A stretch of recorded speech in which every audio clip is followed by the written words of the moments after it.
So we have few questions మిమ్మల్ని అభిమానించే వాళ్ళ నుంచి ఆర్ఎల్స్ మీ లవ్డ్ వన్స్ నుంచి యాక్టరా డైరెక్టరా అని. సో మీ పర్సనాలిటీ దేంట్లో ప్రాపర్గా రిఫ్లెక్ట్ అవుతుంది అనుకుంటున్నారు, as a actor are as a director?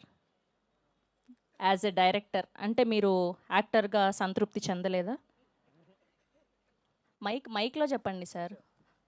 అంటే ఓన్లీ ప్లకార్డ్స్ తోటే మాట్లాడాలనుకున్నా.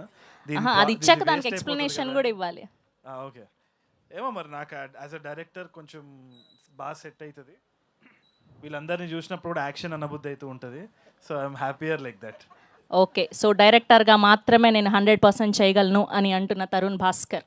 Okay, then and next question. Movie release ఒక 1 వీక్లో ఉందనగా ఎవరు హాయిగా పడుకుంటారు, ఎవరు నిద్రపోకుండా టెన్షన్ పడుతుంటారు?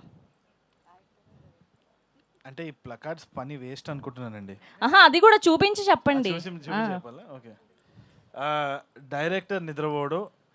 కొన్ని సందర్భాల్లో యాక్టర్ కూడా నిద్ర రాదేమో, కానీ కొంచెం ప్రశాంతంగా పండుకునేది కొంచెం యాక్టరే అనుకుంటా.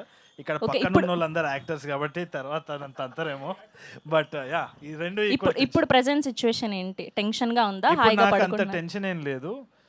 పొద్దున్న నుంచి ఇంటర్వ్యూలు పెట్టినారు కాబట్టి గొంతు ఆరిపోయింది. But otherwise I'm happy only. Okay, done. And next question. నిద్రలో లేపి అడిగినా కూడా ఇలాంటి రోల్ ఒకటి చెయ్యాలి అని ఉంది అనిపించిన రోల్ ఏంటి? ఇప్పటి వరకు మీరు చూసిన అన్ని మూవీస్లో ఇలాంటిది నాకు చెయ్యాలని as an actor. Extremely negative role, అదొకటి చేయాలని ఉంది.